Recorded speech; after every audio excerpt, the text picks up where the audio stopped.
Hello, Patreon friends. This is Erynn Marshall here, and I thought it might be nice to check in, have a little chat with you all, and this time talk about strings. I get a lot of questions about what strings would be good on my fiddle, what type of strings do you use, and questions like that. And it's very personal, and it really depends on your instrument, what's going to sound best. But there's some general information that I can share that might be helpful. There's three main types of strings. There's synthetic core strings with a nylon core and a type of metal winding. There are steel strings with a steel core and a metal winding. And there are gut strings with natural gut fiber and a metal winding. And there used to be pure gut strings with no winding, but those have kind of gone extinct. And as for the gut strings, although they sound very warm and beautiful when they're in tune, which is seldom, they're primarily just used by Baroque orchestras that are trying to reflect a certain type of, period instruments and, be really traditional to the time period, because those strings, they don't stay in tune very well. They cost twice as much and they last half as long. So your fiddlers are typically not using those. That narrows it down to synthetic core strings and steel strings. And within those two string types, there's a lot of variety in the metal alloys that are used on the strings, and they affect the sound. So even within those groups, you're going to have a fair amount of choices and different sounds. But steel strings are typically brighter. They're known for cross-tuning really well. They last a really long time. And so they're typically a little brighter. Some popular string sets that people like are Prim or Helicore and others. But the helicore are really kind of a different animal in the steel string world. And that's because they use a lot of exotic metals, tungsten, titanium, silver, and even those strings, they're steel, but they tend to sound a little mellower. And I really like them. I also think they're very clear, especially on the G string. You know how a lot of G strings have a lot of texture in the sound. Sometimes they're a little husky. Helicore strings have a very clean G string. And one of my theories for why those strings sound so smooth is you can't even see the winding on them. It's so, they're polished to a fault. And the less winding, I imagine that there's the less friction of hair over metal, and you get a little less string noise, a little less of that. Anyways, I used to use those a lot, but I started to find that the synthetic core strings were a little more powerful, so I switched to using those. And again, a lot of variety in the synthetic core strings. And I'll get into those in a sec, but one thing you can't really do is mix and match the steel strings with synthetic core strings. And let's leave the E string out of this for now. We're just talking A, D, and G strings. So you can have different types of strings within a subcategory of synthetic core or steel core. But the steel strings are often like pretty skinny and thin and have a different character than those synthetic core strings that are kind of fat because they have a nylon core, which is thicker. So it feels really weird if you have them mixed and matched. But within types of steel strings, you can mix and match. And within types of synthetic core strings, you can mix and match. And I used to work at two instrument shops, Old Town Strings in Victoria and the Soundpost in Toronto. And especially at the Soundpost, we learned a lot about strings and experimented a lot because they had a string lab. So you could come into that shop, and you might be able to still do this there, and say, I'd really like to try these three different sets of strings on my fiddle. And they'd make an appointment for you, you'd come in, and they would lay out those string sets for you to try. And you could experiment. And if you had a D string that wasn't that powerful, let's say. You could try different D strings within the same, synthetic core, let's say, and find one that sort of boosts that. You could really experiment. So yeah, you don't have to use all the same strings within a certain type. You don't have to have all dominant strings or all helichord strings. You can experiment a little bit. The E strings are really treated like a different animal. So I'll talk more about that later. But before I do, I should mention that G strings often are silver, have silver in the alloy on the outside. D strings, you sometimes get a choice in a string set. You might have a silver D or an aluminum D, and they sound a little bit different.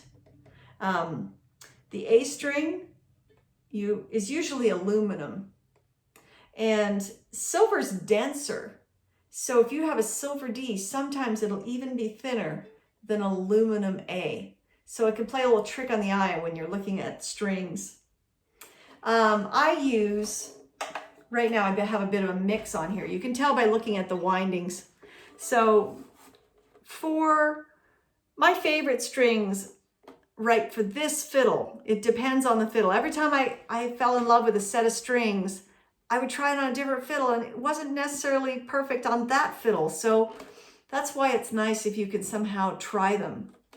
Soundpost is very unusual at doing that. They would trade with the string companies questionnaires you'd fill out about what you liked and didn't like for strings, in exchange for strings that were slightly used once a few people tried them, that they would let people borrow at the shop. But still, using slightly used strings really gives you a good idea, better than you have just ordering them in the mail and hoping for the best, because so many of us have ordered a set of strings in the mail and then found out we hated them. Anyways, so I really like these Parastro Ava Parazzi on this fiddle. And it was quite a long time ago they came out with 3 sets of new strings. And at the time I was working in the shop and I had memorized just so many different types of strings. And when they came out with 3 new strings, I was like, do we really need any more strings in the world? Haven't we figured out what sounds good and what doesn't? Well, it turned out that I liked all of those string sets, and they were all very different. And I still use them today. So if you want a darker sounding string, the Parastro Violino is dark and rich and sounds really good. It's a synthetic core string. Or you might try those helichord steel strings I mentioned. And Parastro makes these strings with the red winding here. I only have one on here because my Ava broke, but they're also quite nice. Parastro Obbligato. They're kind of mid-range, warm, kind of in the middle ground there. A lot of people want their fiddle to sound dark, but if your fiddle just sounds dark and it doesn't have that nice mid-range sound, it can be a bit bland sounding, I think. So the mid-range is also important. So I like Obbligato strings as well, made by Parastro. And these Ava Parazzis sound the best on this fiddle. So this fiddle is very dark, and the Avas are considered a soloist string, and they give it a little extra pop and bring out, they don't make it bright, but they give the upper end a little bit of a boost and help this fiddle project when it's actually not that loud a fiddle. And it's very dark leaning. So I've been liking those Ava Parazzi strings by Parastro. However, they're very expensive. The Violinos are not too bad. The helichord is not too bad. It used to be the favorite set for a lot of people, used to be Tomastic dominant. But people typically switched out the E strings. The E strings in that set were not very popular. Some good E strings that you can try. I like Parastro Gold E string. It's under $5. And that is not actually a gold string. It's just called gold, but it looks silver. It's a steel string. Sounds really good. You can get wound E's or steel E's. And I like some of both, but the Parastro Gold E string is a really nice warm sounding E string. I typically don't like the ones that are actually gold. A lot of them really squeak like Prastro Olive E-strings. So I'm not a big fan of the actual gold E-string because most of the ones I've heard squeak.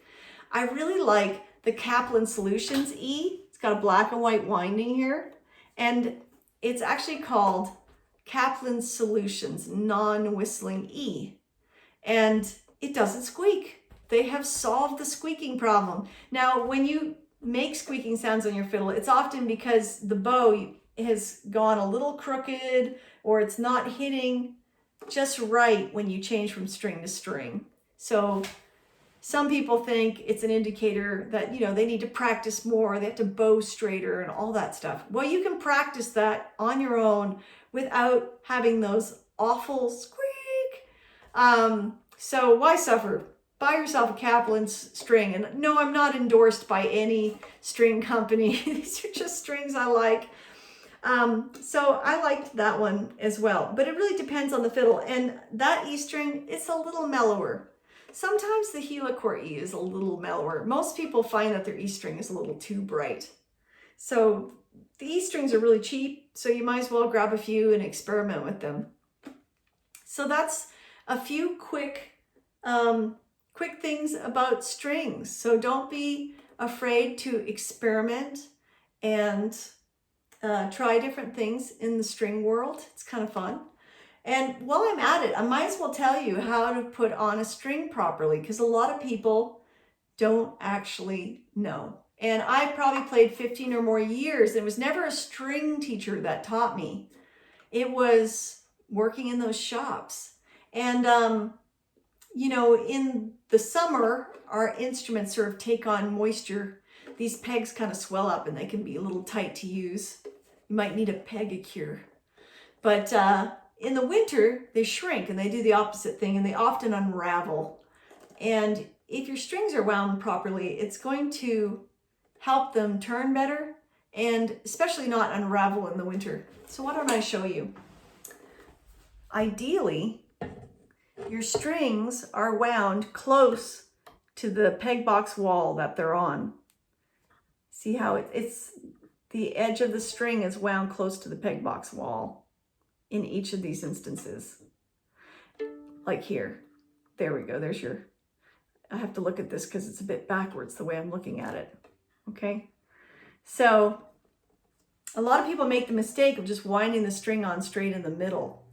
And it's, you know, a hundreds-year-old friction system, unless you have those geared pegs, and a lot of those work really nicely. So that's another option. But if you don't have those geared pegs, here's how you should put your string on. So you put the string through the hole. Some people like to overlap it, but I've never really found that to be much of a problem. And then you keep the tension on your thumb of the string. And I'm going to hold it. I've got my D string here. I'm going to hold it against the peg box wall as I wind it on, and I'm going to keep it at tension over my thumb. See that? And so that way I can wind that string in nice and flush the whole time I'm putting it on. And the string moves over naturally, and it'll be nice, wound nice and neat to the side like that. So if you do that with each of your strings, it really helps. You can also put a little graphite pencil on your bridge. And I even put little bits of, I like to get Mylar. There's little pieces of plastic under each of my strings. It's better than those clumsy little tubes you get on the E string. And that'll protect your strings from cutting through the bridge. Because we cross-tune so much, I actually put it on all the strings. And there you go. You've restrung. It's a little out of tune, but you've put your string on. And it's always good to check the bridge, make sure it's standing up in the right place. But that's just a little bit about strings, and I hope that helps. And if you have more questions, you can always email me at erynmarshall@gmail.com. Take care.